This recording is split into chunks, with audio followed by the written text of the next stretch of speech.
Welcome back to World Crisis Radio. Please keep up with all of these stories, in particular the overarching war story, the depression story, and the fight for an economic recovery at tarpley.net. And remember, indispensable background for understanding all this are the various strategic studies I've done over the years. 9/11 Synthetic Terror Made in USA is a good, relevant one right now, but also Surviving the Cataclysm. And, of course, my two Obama books, Obama, the Postmodern Coup, The Making of a Manchurian Candidate, and Barack H. Obama, The Unauthorized Biography. All of those and others available at tarpley.net.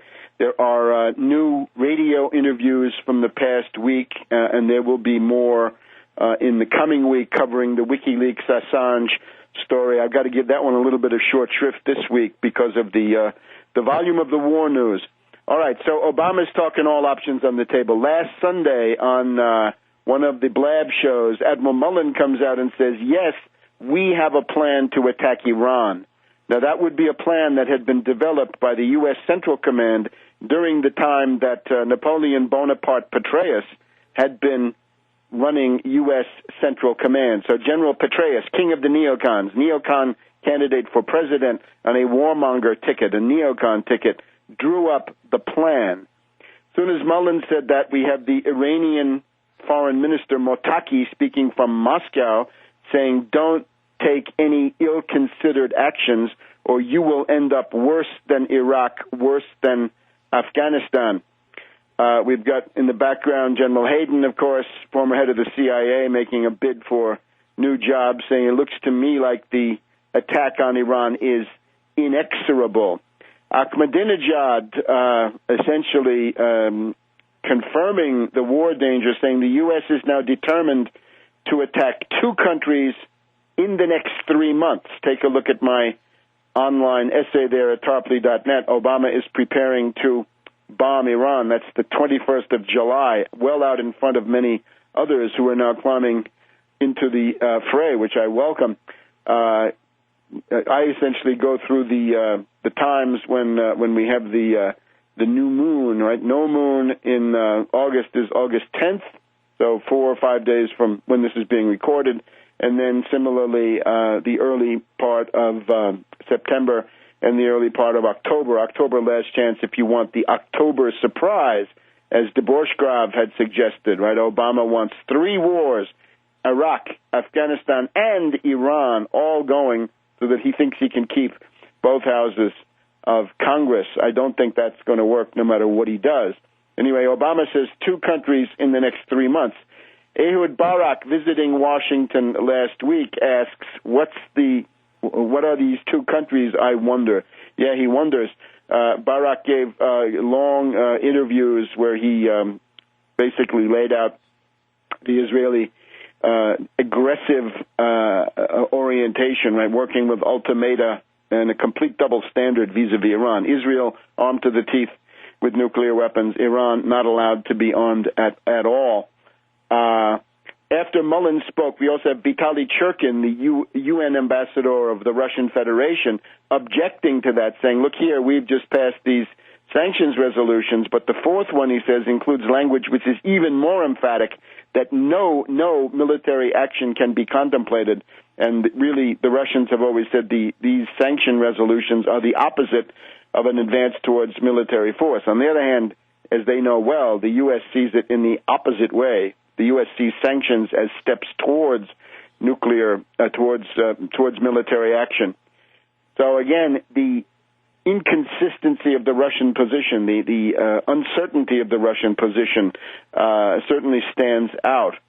We had the Iranian Defense Minister Vahidi saying that if the Israelis do anything ill-considered, they will start the countdown to their own annihilation, a very stern statement. We've also got this strange character, Shapiro, saying that the American people, he's left over from the Clinton administration and the big banking Bilderberger honcho, if the Obama administration wants to get back the trust of the American people, which it has now lost, Obama will need a 9/11 event or an Oklahoma City event by November. concerning the National Intelligence Estimate. The new one is in the works. That would be a new NIE that says, oh, my gosh, we were wrong in December 2007. How did we get it so wrong? Iran does have, surprise, surprise, a nuclear weapons program. And as I had predicted, we have this guy Epstein, Edward J. Epstein. This is one of the people who attacked Jim Garrison's investigation into the Kennedy assassination. Epstein says it's Amiri. It's this awful Amiri. He was a double agent. He lied to us. We were listening to him in 2007, and therefore that's why this NIE came out so bad. We've got to correct that immediately and get back to the warmonger path that was interrupted in December 2007. We've got House of Representatives H.R. 1553, a new warmonger resolution passed overwhelmingly there. You've got a continuous stream of articles coming from Krauthammer, coming from Royal Mark Garect. We talked about him at the Weekly Standard in the previous week. William Crystal writes his column this week. It's in the Washington Examiner and elsewhere, saying that needs to save his presidency, and at the end of it, he says we have to go on and have military action against Iran, and that will make Obama a successful president, just like Bush.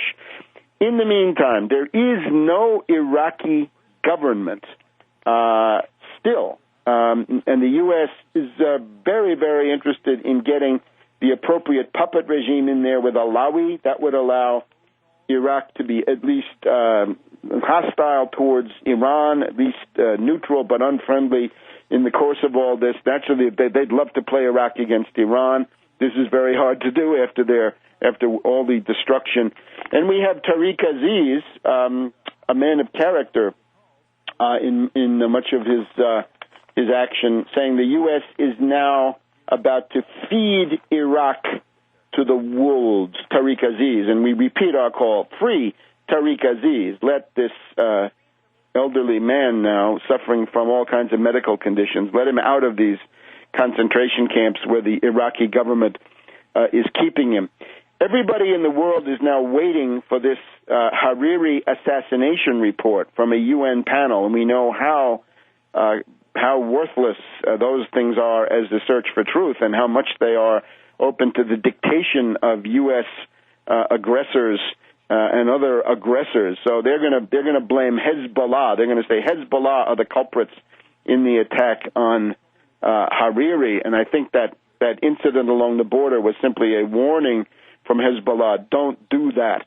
We've also got the three hikers, right? They're still an issue. The three so-called hikers who went hiking in Iraqi Kurdistan and then ended up in Iranian Kurdistan, still being held by the Iranians after 1 year. And finally, in the background, the divine plan, right? That the CIA wants to take over the Afghan war, get the conventional forces out, and do that as quickly as you can, says Jack Devine, former deputy head of the CIA. We'll be back in a minute.